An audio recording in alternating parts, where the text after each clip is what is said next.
everybody. Hopefully you've been having a wonderful summer. Let's get started here. Last week's 5Q tape breakdown, this 1 minute snippet. We learned an easy lesson about what never to say. So guys, we always want to know what to say, but sometimes it's more important what not to say. And again, I keep harping on this, but this is only every other week you get this. It's a 10-minute investment. Please, please, please be paying attention to these things. So just want to talk a little bit about what's going on here. Michael Burry and Jeremy Grantham are bracing for plunging stocks, stubborn inflation, and painful recession. Here's what 10 elite investors are saying about the market outlook. First of all, who is Michael Burry? How many of you know who Michael Burry is? I know some of you do because you talk about when we talk, you talk about them. But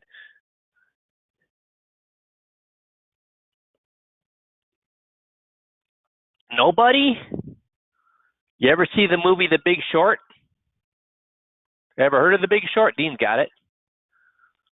He's the guy that predicted the 2008 crash. So Burry diagnosed the greatest speculative bubble of all time and all things.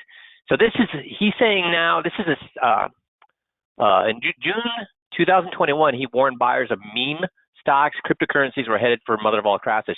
This is another article that just, here you can see May 25th this year. Sad memories of the 2008 financial crisis resurfaced on the markets after a cryptic tweet by Big Short legend Michael Burry. The massive amounts of Monroe printing has created a bubble on every single asset. 2008 was nothing compared to what is coming. A home that should be valued at $500,000 is now $2.2 million. It's insane. The U.S. dollar as a currency is being destroyed. So guys, this guy, if you've not seen The Big Short, I mean, how many financial advisors should see The Big Short? Yeah, I agree. Everybody in this business that's actually making recommendations to clients need to see The Big Short, and it's entertaining. I think if you've seen it, it's also very, very entertaining. But it's extremely enlightening about how this industry works. In that the point of yeah, watch it with your kids. I absolutely agree, Steve. So the point of that movie was, first of all, 99% of the industry wears rose-colored glasses or looks at everything as a glass half empty. Yeah, 99% look at the rose-colored glasses. So I mean, when this Michael Burry, is Michael Burry an idiot, or is he skirting on genius level? Those of you that know him. Yeah. So when he says this, guess what? So the market down 20%. Does this sound like you're talking about the market being down 20% to barely just scraping into bear territories? Is that what it sounds like he's saying right here? No. So Jeremy Grantham also repeatedly warned we are in a super bubble of financial markets will end in a devastating crash and historic loss. Is down 20% a devastating crash? No. And then we got a bunch of other people. Einhorn said the Fed's gradual interest rate hikes were insufficient to stop prices rising. Blah, blah, blah, blah, blah, blah, blah, blah. It's just the point is what? Even the big guys think the market is what? Ugly. That's right, ugly. And then you got Montefiore. This needs to happen for a true market bottom, according to the experts. One way that investors gauge fear is through a benchmark called Chicago Board Options, the VIX index, right? So we want to see, and if we think the market's at a bottom, we want to see how much fear in the market. A lot of fear or no fear? And talking to your clients, yeah, we've seen down 20%, but are your clients just frightened at this point, or are they sad? I mean, they're a little bit sad or disappointed. Are they completely frightened of what's going on right now? I mean, I talk to a lot of people, but I don't see anybody completely frightened. I see them like disappointed, sad. They wanted another good market. But is anybody like freaking out about the market right now? No, because they're convinced of what? The market come back up. So in order for us to hit bottom, people have to be what? Freaking out. So here we see 2008. How much were people freaking out in 2008? And I'm included. I thought the world was going to end. I mean, my money market was frozen. My money market fund was frozen. Talk about being scared when you got hundreds of thousands of dollars in what you thought was basically a savings account, and it's locked. I'm like, frick. So I was more afraid of my money market fund than the stocks. I knew stocks would come back, but my money market, that could be gone forever, right? So look at how high it was there. Then look at what happened right here. 2020, for that when we hit COVID for that 3 months, right? Super high. So right now, where are we? Are people frightened right now? Are people frightened, or are they like, meh? So in order to hit a big crash, we have to hit what? The VIX has to be what? High. Because you have to, in order for the market to hit bottom, you have to squeeze out what? Every last buyer. You have to squeeze out every last buyer before the market turns. And have we squeezed out, according to the VIX, have we squeezed out every last buyer yet? No, not even close. Make sense? So Jeff and I had been talking about some things, and he's going to kind of cover some things that we think would make sense in today's world. So Jeff, could you jump in here? Yeah, let me get this here. So yeah, just like Mike was talking about, when you watch the news and you listen and read and everything that's going on, the markets, they're volatile and interest rates are going up, and we've talked about inflation being on the rise and people being not sure whether it's going to be persistent or not. And all of that, all of that news is making people uncertain. I mean, this is a bad time to be an investor, and we all know that uncertainty leads to anxiety, and nothing good comes from people being anxious, because when people are unsure and they're anxious, that's when they start looking around. That's when they start wondering, should I be moving to cash? Should I be changing my investments? And I hear you guys saying the same thing. I'm moving my clients to cash. I'm moving my clients to value instead of growth, and this, that, and the other. But I'm going to tell you that doesn't ease people's minds. That doesn't stop them from looking around and wondering, hey, am I getting good advice? And the reality is they're probably getting the same advice that they'd get anywhere else. But when they start wondering that, they start looking around.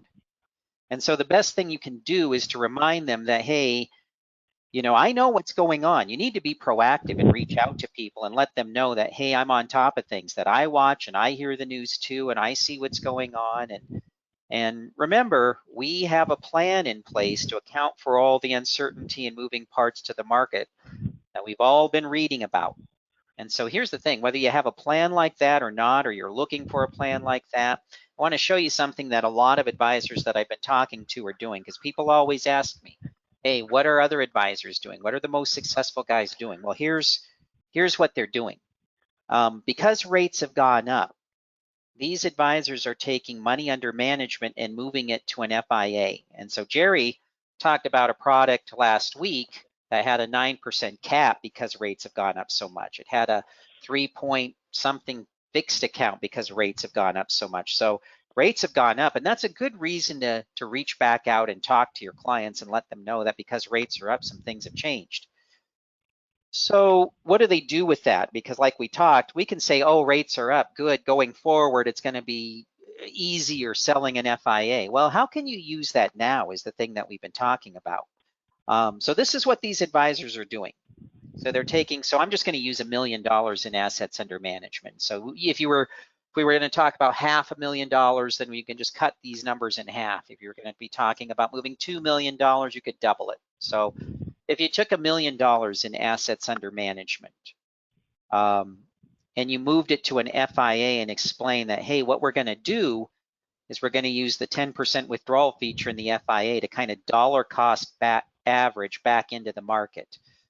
So just from a compensation standpoint for you guys, here's how that all breaks down. If you left the $1 million in AUM, assuming that you're charging 1% per year on that, that would work out to be $10,000 a year. Over the life of a 10-year contract, that would be $100,000 in compensation to you. If instead you move that money to an FIA and then you dollar cost averaged 10% back into the money, back into the market, well, that first year you'd get the full commission, 6%, $60,000 paid to you up front. And what I always tell people is, just from an advisor standpoint, when people win the lottery, do they Do they take the lump sum or do they take it year by year? I mean, virtually everybody, like 99.9% of people that I read about take the lump sum. And the reason they do that is because, hey, a bird in hand is better than two in the bush. I mean, I could take it each and every year a little bit less, and I could take the payout over 20 years, and it would end up being the exact same amount of money. It's just that I'd rather have it up front, because who knows what's going to happen in year 5 or year 6, and it's just better to have it up front. And it's the same thing for you guys. I mean, you could take it $10,000 a year for 6 years and get the same $60,000, but if given the choice between taking $10,000 per year or $60,000 up front, I'm going to guess you'd say, well, I'll take the $60,000 up front. So that's what you get in the first year. But then as you dollar cost average it back into the market, you're going to still collect AUM. At first, it's not going to be very much because you might only move $100,000, 10% in that first year. So you're only going to make $1,000. The next year, 2,000, the next year, 3,000, and so on until you get to the end of the 10-year contract when everything is moved back into AUM and you've pocketed $105,000. So that's a little bit more money for you. It's not a lot more money, especially when you consider that it's over 10 years, but still, you're not losing any money by doing this. And when you think about it, it makes sense because they're not worried about whether the market goes up or down over the next 10 years. If it goes down, they can't lose, so they're not worried about that. Your clients don't have to worry about downturns or volatility. They're safe, they're parked. And if the market does have a good year, they have a 9% upside. So they're going to make 9% if the market does 10, 11, 12. And if the market does 7 or 8, they're going to get 7 or 8. But a 9% upside, that's really, really good. And not to have to worry about the volatility going forward. And from your perspective, you're not losing AUM or recurring income. You're keeping it intact. All you're doing is parking the money so that they don't have to worry about volatility and they can still capture a lot of upside.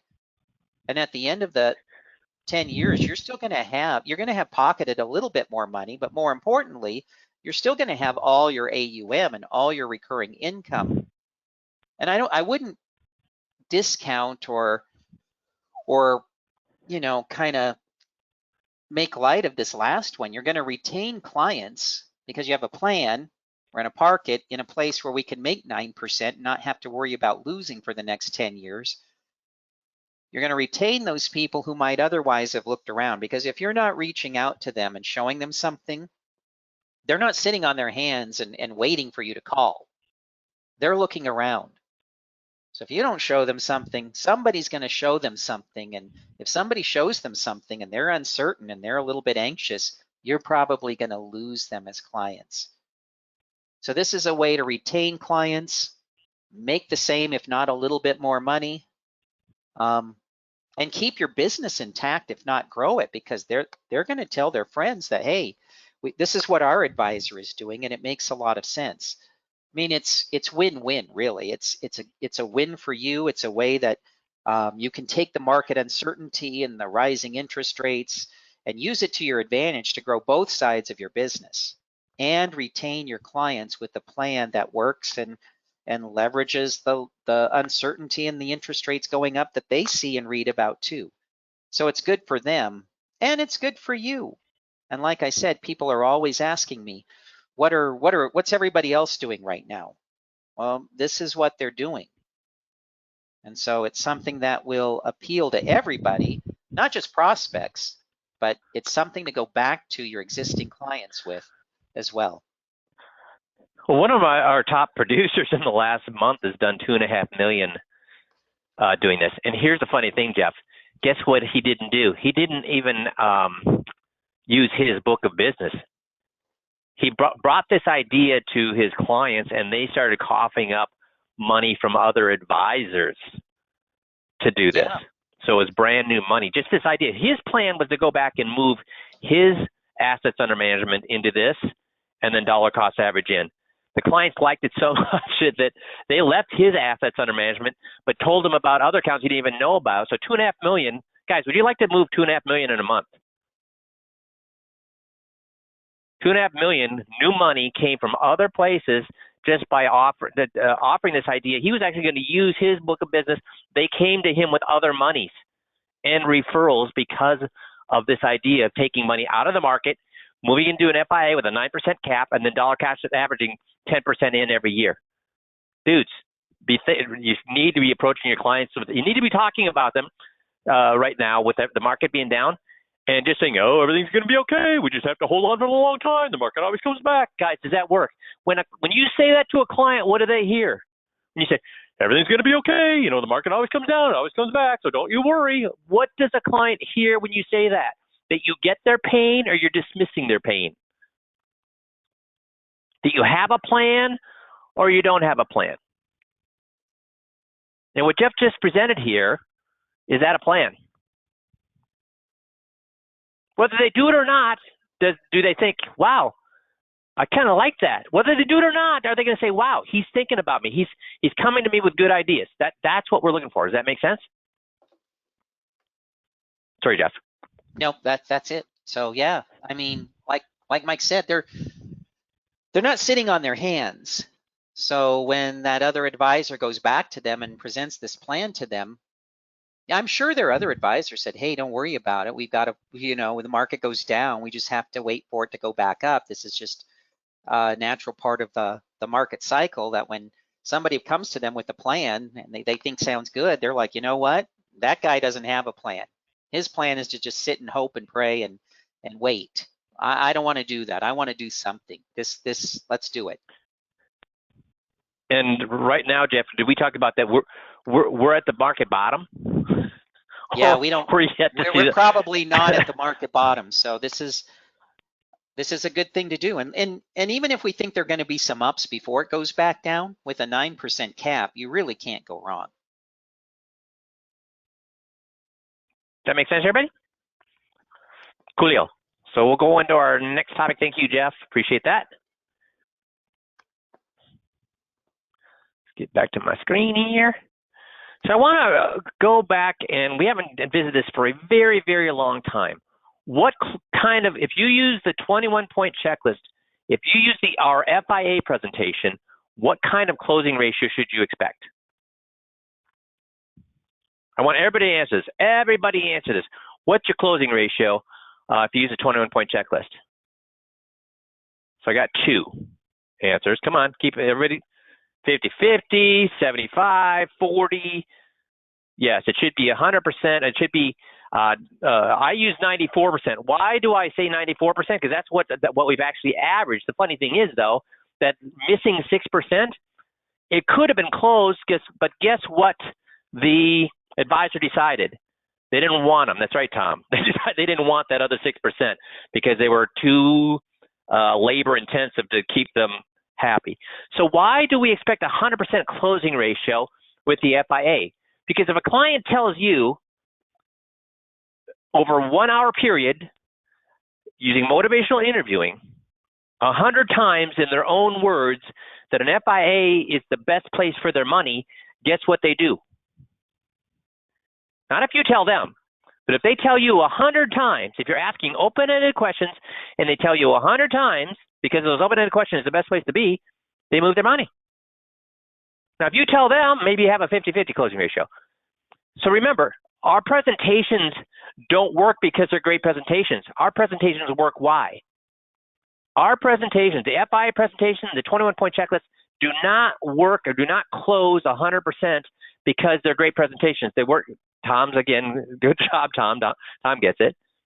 Nick gets it. Yep, he's got it right. Why, guys? If they're not great presentations, why do they work? So I've got 2 right answers. Why do they work?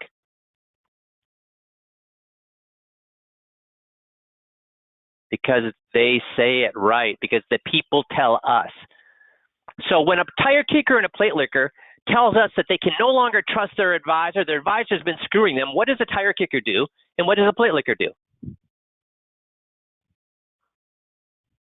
They turn from tire kickers and plate lickers into what? Clients. They move their money.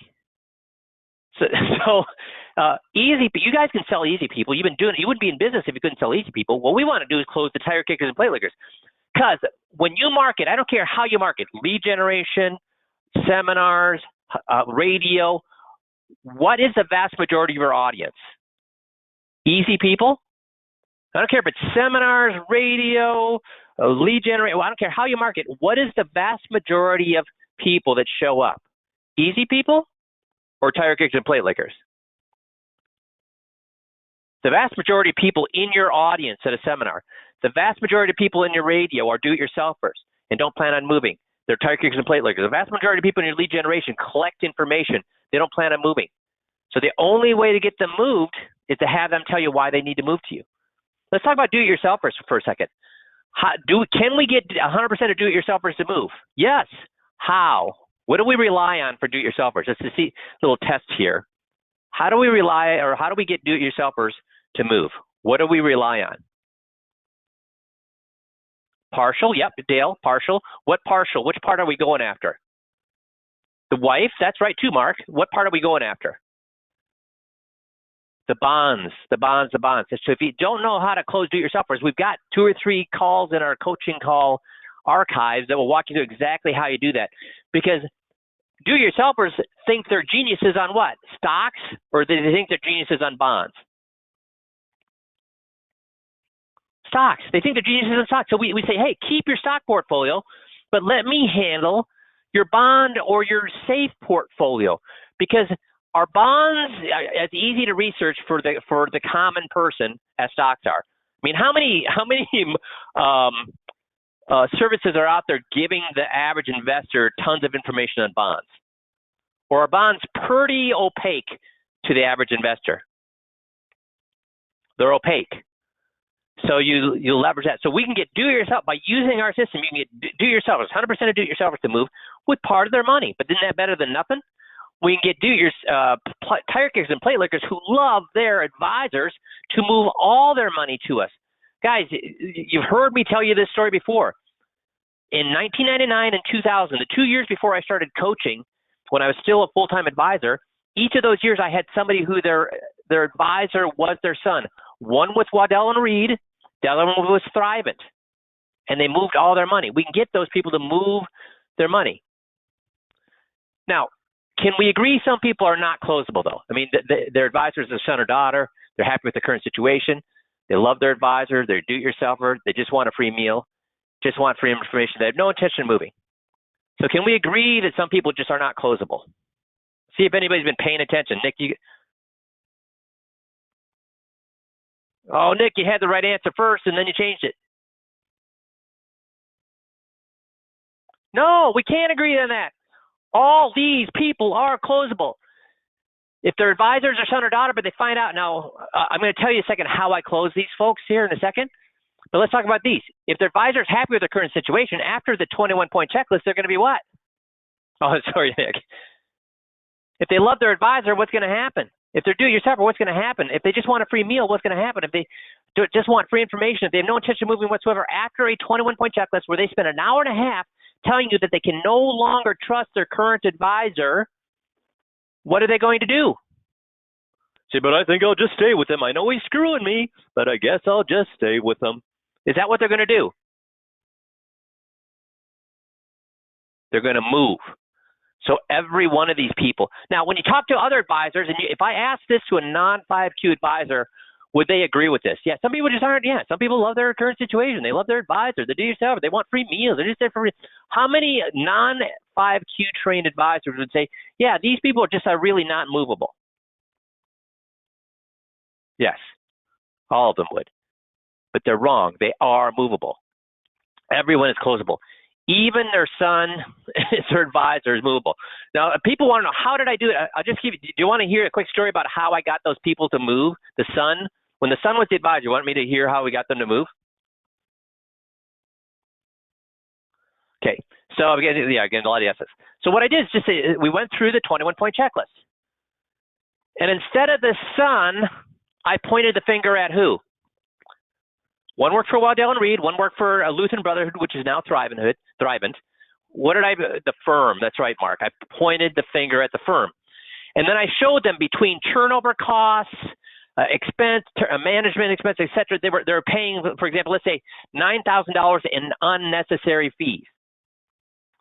So at the end, they're angry at the firm. I said, listen, what do you want to do? And they say, well, we want to move, but, you know, our sons are advised. I say, exactly. And if you took the money away from your son, he'd lose what? Well, he'd lose income. Yeah, so let's break this down. This $9,000, let's break this down. So of this $9,000, I tell you, he's getting a quarter point on this, and then he's only getting 80% of that.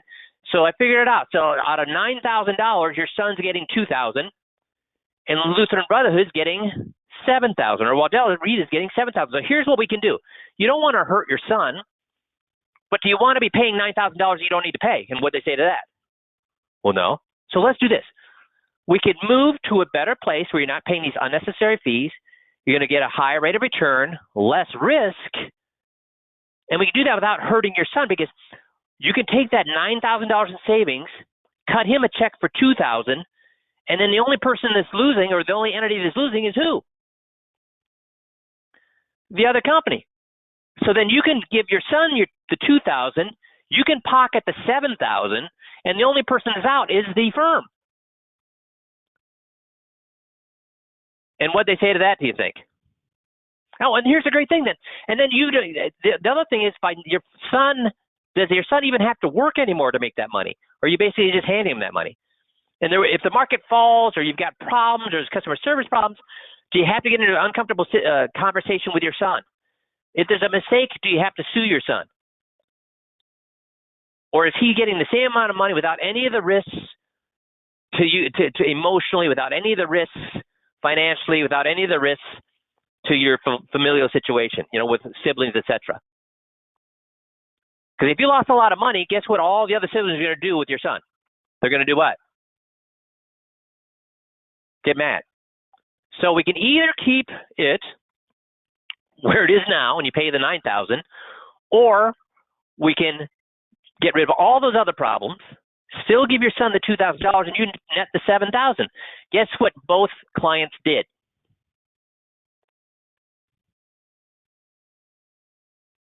They moved. And do you think they cut their son a $2,000 check? No, you're right. They did not. They said, no, you know what? We were there when he needed a client to start his practice. He's now successful. He doesn't need us anymore, and you're right. Having him as an advisor does have all these other problems. We're moving to you. Now, how many advisors do you think in the industry, out of the 250,000 advisors out there, do you think can claim that in 2 years in a row they moved? In fact, how many advisors do you think are out of that 250,000 can even say they had one client move from their son as their advisor? Now, why is it because I'm awesome? Is that why the client moved? No, it's not because I'm awesome. It's because I'm awesome at presenting the 21-point checklist using motivational interviewing. And how many of you could memorize the script? Could use do you have access to the exact same script I gave these clients? Yes. So you could do it's not because I'm awesome, it's because the process is awesome, and you all have the ability to do that. So if they say it, they will move all their money. So the moral of the story is what? They have to say it. So on the website, under the meeting process 1-point checklist, you have all sorts of resources here to do that. The one I want to talk about today is the outline. The outline tells you what they need to say at the end of each of these things. So at the end of the introduction portion of the meeting, they should say what? Well, this meeting is not about finding a solution. I'm just here to find out what I like and what I don't like about my current situation. And you know what? I've done all the heavy lifting. I've saved up all this money. I've gotten rid of my debt. I have good Social Security income. I've done all the heavy lifting. Any changes should be very, very small or little tweaks. If they say these things, what's happened to them at that point? If the client says that, in the first 5 minutes, what are they saying? They're all in. What do you mean by they're all in? Excuse me. Because it does mean they're all in, but I'm doing something here.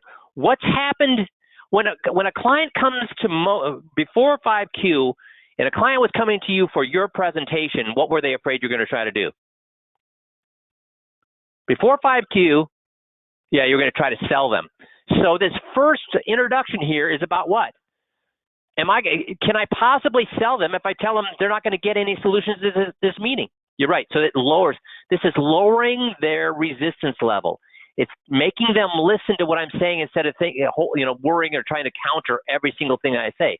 Because if I communicate well enough, they understand that I'm going to provide 0 solutions at this meeting. They're like, oh, good. That means he's not going to try to sell me anything today. And if I tell them they've done all the heavy lifting, anything that we're going to changes we're going to make are going to be small and easy to make. Does that also lower their resistance levels? Because I tell them or because they tell themselves? Do you see where it says, I like what I do like and what I don't like. I. So they have to say these things. Make sense? So at the end of the survivor's guide, I want them to say, I need this document so that I don't cause family problems when I die. At the will and trust, say, it's good to have an update periodically. So are any of these 3 going to get them to start to move their money? No. No. We start that at number 4. And you see here, watch, review, and absorb the 2, 5, 18 coaching calls to really nail the rest of the end goals of the tone endpoint checklist below, to really nail these, okay? So we've got plenty of coaching calls for you to go back to, but I want to go back. So let's talk about a power of attorney. What do they need to say? They need to say, any advisor that doesn't look at my power of attorney is a bad advisor. Should you say that, or do they have to say that? See, and I've had advisors when they come onto the 5Q system say, well, Mike, but I do look at their power of attorney, and I do give them a medical power of attorney. I do help them file things electronically. I do look at having them get a quality of life tip. I do. Does that move you forward? If you give them all these things, does that move you forward? You're right. No, it does not. These are about having conversations, not about what you're doing, but about what? This is not about what you do. It's about what? That's right. What their advisor is not doing. So if they say any advisor doesn't look at a power of attorney is a bad advisor after number 4, and then they say for medical power of attorney, it's missing the most important half. My medical power of attorney is missing the most important part of the medical power of attorney. I need to file these things electronically, or I will be forced to use the hospitals, which is in their favor, which is going to cost me a ton of money. Any advisor that doesn't look or ensure that I have a medical power of attorney and filing it electronically and a quality of life directive is a bad advisor. So guys, so then I apologize. Do I come and brag about these things, or do I apologize about these things? Do I brag about me doing these things, or do I apologize for covering this?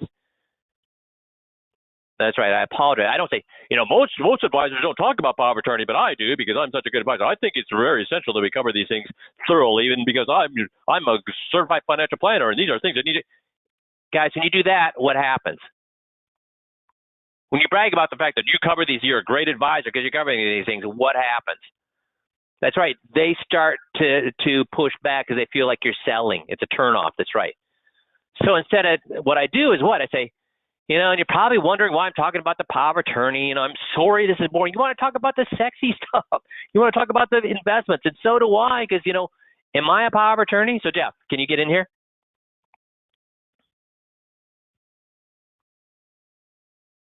Uh-oh. Did you go to the bathroom? He's getting in. He's unmuting. Okay. So, Jeff, am I an attorney? No, you're not an attorney. So you're probably scratching your head, why is he covering this? And to be honest with you, I scratch my head about it sometimes because I don't get paid to do this. But I guess the way I look at it is if you really need money, and if a power of attorney is coming into play, does that mean you do or do not need the money at that point? Something that happened in your life that makes your life smooth and easy, or all sorts of roadblocks and bumps? Well, no, it's going to be roadblocks and bumps. So yeah, I'm going to need it. And if all of a sudden you found out your power of attorney wasn't working the way you thought it was supposed to be working, and you couldn't get access to that money, whether it be your Social Security or your securities account or whatever, Would that be a good thing or a bad thing financially? No, that would be bad. So if I call myself a financial advisor, I better have advised on this or not? Now you should have advised on it. So, because if all I do is sell investments and sell you investment here and sell you investment there, that's one thing. But if I'm calling myself a financial advisor, what kind of advisor would I be if I didn't make sure your power of attorney was working for Social Security, your power of attorney was working access for your bank accounts, your power of attorney was working for access to your brokerage account? What kind of advisor would I be? Well, you wouldn't be a very good one. Yeah. So I mean, I apologize. I know you want to talk about the investments.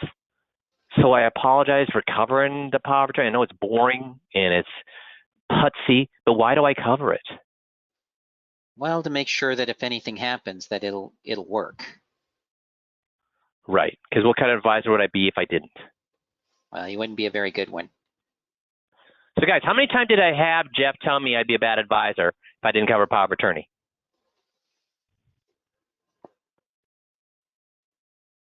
How many? Once? Yeah, 4 or 5 times. That's right. And then we're going to cover medical power of attorney, filing power of attorney, documents electronically, quality life director. And they're going to say, then I'm going to do the same thing as I did before. Say, so Jeff, again, more boring stuff, right? It was fun stuff to talk about or kind of boring and putsy? Well, it's important, but yeah, it's kind of detailed. but it's more fun to talk about how much money we're going to make than this kind of paperwork and blah, blah, blah, and talking about getting sick. And I mean, which one is more fun to talk about? Well, making money, obviously. Yeah. So again, you're probably scratching like you said, it's important, but you're probably scratching your head as why is Mike spending so much time talking about this stuff when he could be talking about our investments and how we can make money.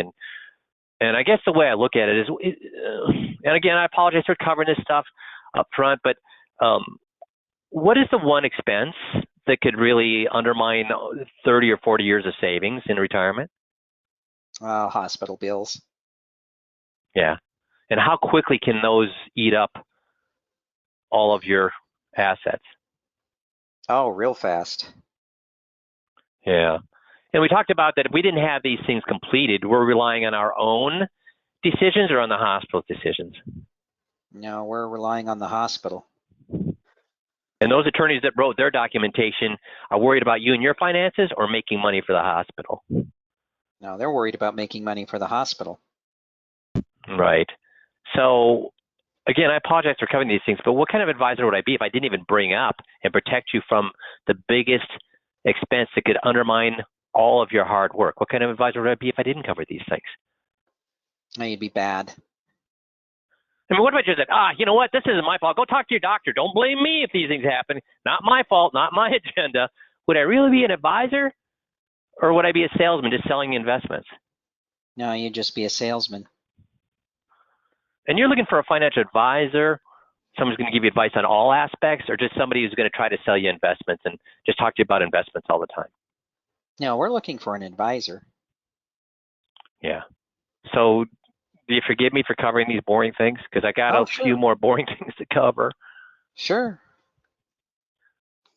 So guys, now how many times has he said I'd be a bad advisor if I didn't do these things, between the power of attorney and the medical things?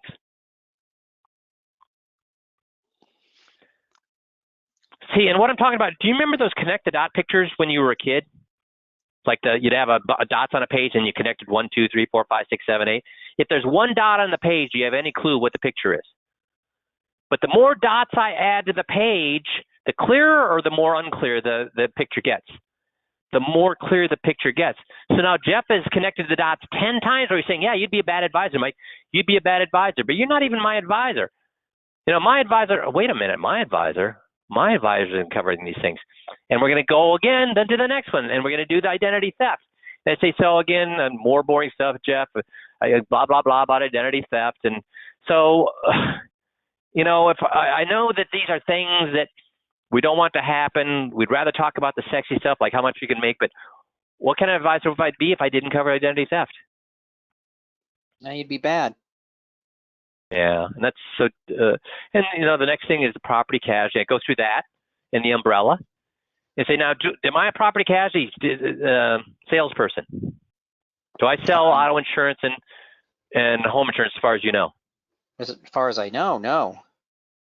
No, and I don't. So again, you're scratching your head. Boy, we spent a half an hour, 40 minutes talking about these things. And what's the point? I want to get to the investment, and I get it. And because I scratch my head sometimes on why we're covering this, because do I make any money in the things that we've covered in the last half hour or 40 minutes? No. So why do I cover these things? You just want to make sure that if anything happens, that all our bases are covered. Right. Because am I a salesperson or am I trying to act as a financial advisor? No, you're a financial advisor. Yeah, because if I always said, hey, let's talk about the investments, talk about the investments, talk about the investments, talk about investments, that's a what? Well, that's a salesman.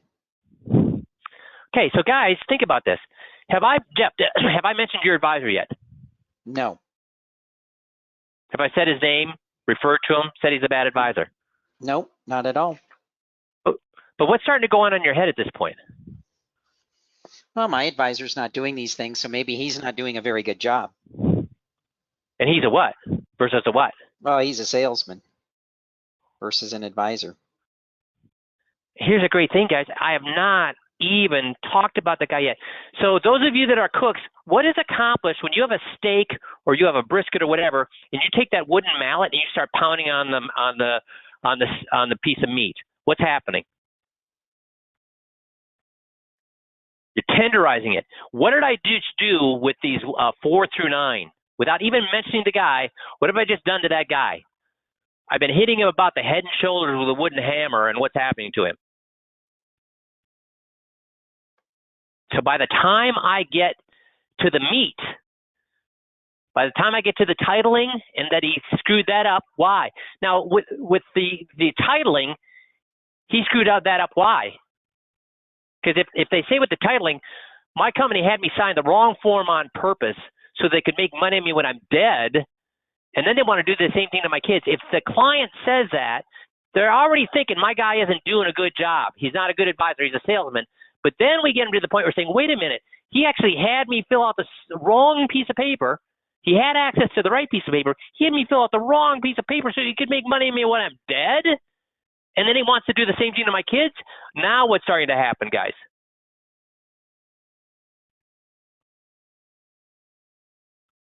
Boil. And then then find out, you know what? My advisor didn't fill out the right beneficiaries. Because now he got a lot of things right. He got his name right. He got the paperwork right. He got the investments right. But he didn't spend any time on the beneficiaries. He didn't get that right. And he could have fixed that in about 1 minute. Because the only thing he spends money on is what? Or spends time on is what? All my advisor cares about is making money. My family and my concerns are simply an afterthought. Self-serving. See, if they say these things, what if a tire kicker says these things? What if a play liquor says these things? And then with the fees, my advisor has me investments that I receive less from. I receive less from, but I pay more. I'm paying more for less. He never showed me things where I could have paid less and made more. The only reason he would do that is to why? Make money on me. What would a tire kicker and a plate liquor do at that point? My advisor has me invested in bonds that aren't safe. He told me that was the safe part of my portfolio. They're not safe, and I'm being charged a higher fee. I'm, again, paying higher fees for less safety. He did not show me things where I could have been truly safe and would not have paid fees for. So not only is he having me pay fees, but he's moving. Hey, I get everybody needs to be paid, but he's charging me more to give me less when I could have gotten more and paid less. Guys, see that? Do you see the contrast there? If you just say, hey, you're paying fees, you're paying fees, you're paying fees, they think what? Yeah, well, everybody pays fees.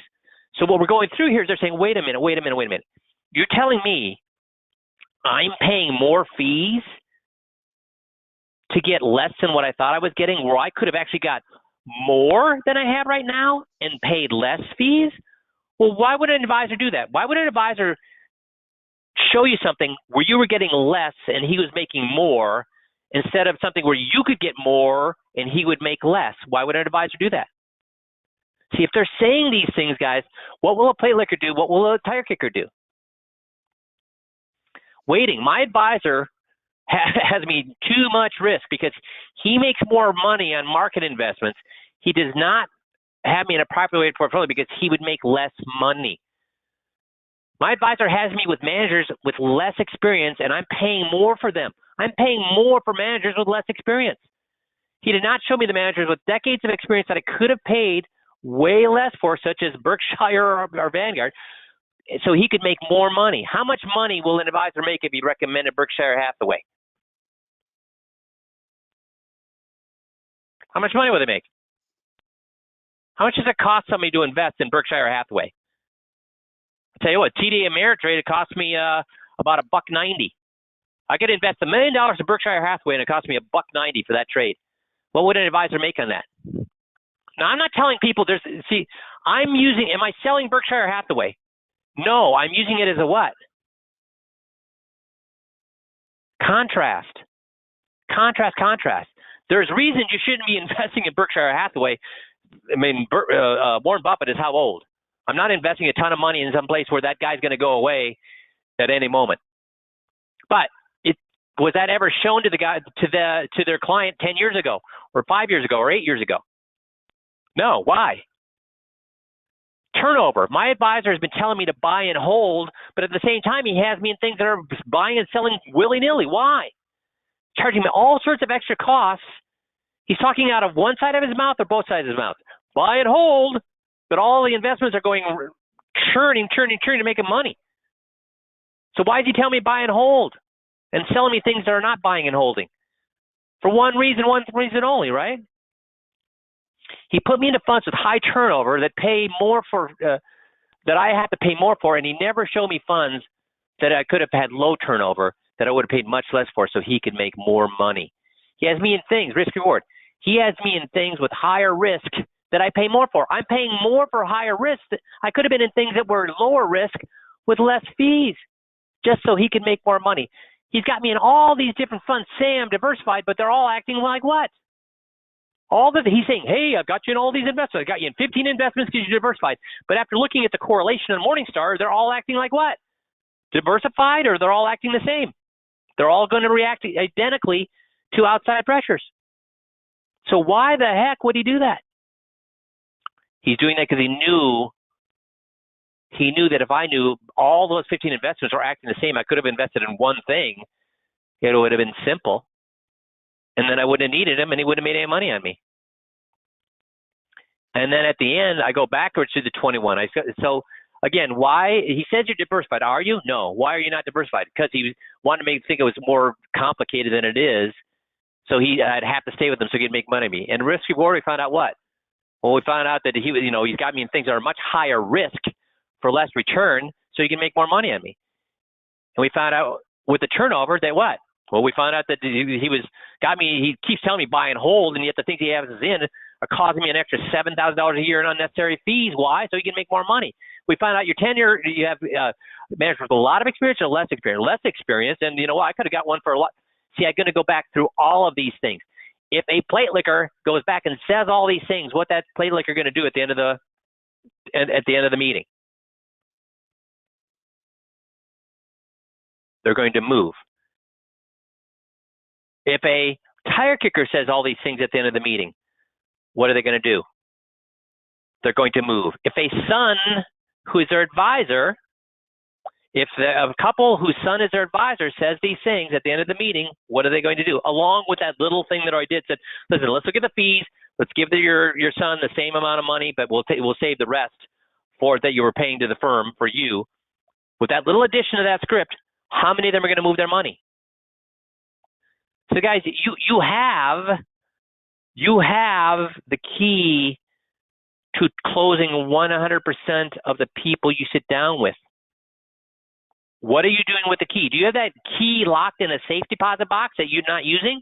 Or is that key something that you work on? Is that key worn out from you working on it every single day? We'll send you another key. If you're working on it every single day with a 15-minute drill, with the Anki scripts that we give you, with all of the tools that we give you, if you're working on that key so much it's worn out, would you be able to afford to buy a new key? But if that key basically hasn't been used at all because it's too hard to learn these things, what would you say to an advisor that said these things are too hard to learn? And that's okay.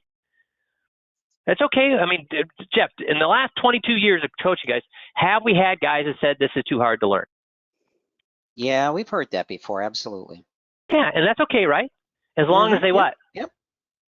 As long as you're doing something in writing business. Yeah. And as long as you get, if you're happy with your income, where it is right now, then guess what? Keep doing what you're doing. Keep doing what you're doing. But guys, should you be afraid of marketing if you can do these things? If you can get a client to say all these things, should you be afraid of marketing? I'm not saying you should market, but should you be afraid of marketing that it's not going to work, that you're going to waste your money if you can do these things? I want everybody to say yay or nay to that. Should you be afraid of marketing if you can make a client or a tire kicker or a plate licker or a do-it-yourselfer say these things?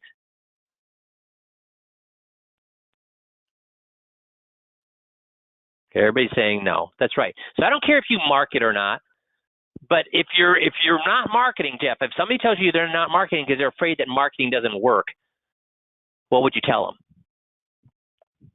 Well, get good at marketing. That's a good point. Marketing is never going to work as good as it used to. It's always, you're going to get in front of fewer and fewer people. That's just the reality, no matter what you do.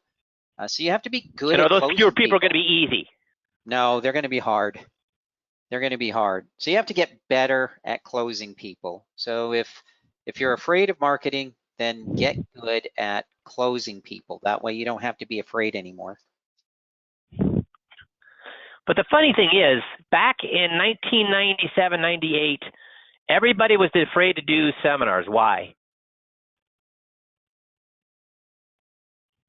Missy, can you get on here a second? Yep, there we go. I'm on. See you around? Okay. So you've been working with me since 1997. And what was everybody telling us from 1997 to 2000? That we should be doing seminars, or there's way too many people doing seminars? Well, we heard all the time there was way too many people. It's a saturated market. And then when we started coaching people in 2000, what did everybody tell us? Same thing. How about 2001, 2, 3, 4, 5, 6, 7, 8, 9, 10, 11, 12, 13, 14, 15, 16, 17, 18, 19, 20, 21, 22. What have people told us? Yep, there's lots of seminars out there, pretty saturated, pretty hard. Guys, seminars cost just as much back in the olden days as they do now.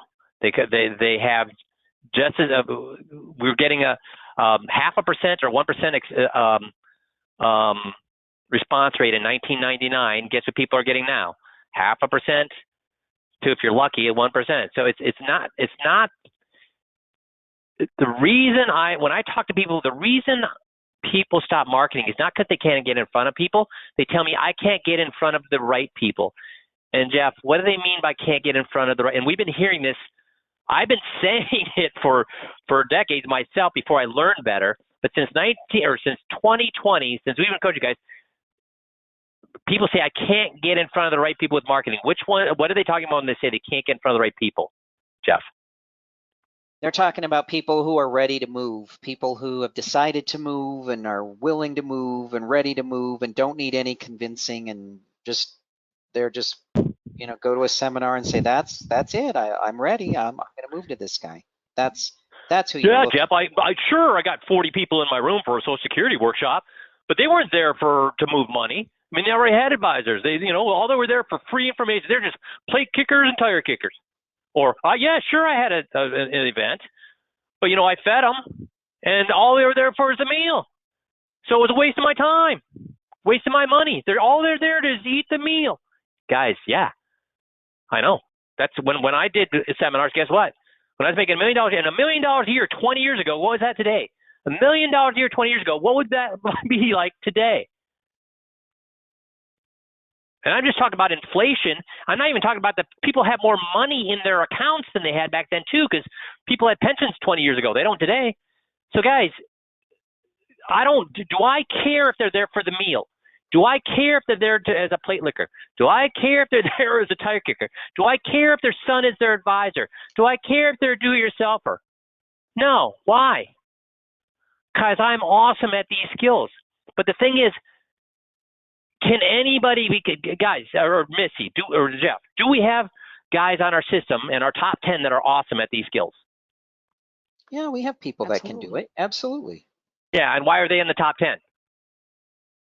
You know, they work Because at, they're awesome at these skills. Worked Yep. hard at these skills. So guys, this is me telling you, we're in the middle of summer. A lot of people have shut down a little bit. Cool. That's what I did in summer too. But what should you be doing while you're at the pool? We have a tool, software. Get a hold of Matt. Start working on the Anki software to learn these scripts. We're at the pool. Spend 10 minutes 2 or 3 times while you're there at the pool looking at those scripts. Get better at these scripts. These scripts are the key to selling every single person you got in front of. Whether you market or you don't market, would you like to sell every single person you got in front of? It just requires a little bit of work. You know, get off of Facebook, get off of Instagram, get off of your Spotify, get off your podcast just for a month or two and learn these. Because once you learn them, guess what? Do you have to keep learning them? Once you have once you have a prayer memorized, once you have a song memorized, once you have a speech memorized, do you have to memorize it again? No, but it takes some effort up front. Learn these things up front, and this is the key. Getting people to say these things is the key to writing every single person you got in front of. Make sense? So thank you for letting me get on my soapbox here. I don't do it all that often, but I'm getting on the soapbox right now. Guys, this is your key to this is your key to your mixed metaphors here. This is the key to your oyster. So the world is your oyster if you can do these things, okay? You guys have a wonderful rest of the week, and we will talk to y'all next Monday. And again, thanks for letting me preach and teach and sell intelligence today. Thanks, guys. Bye-bye.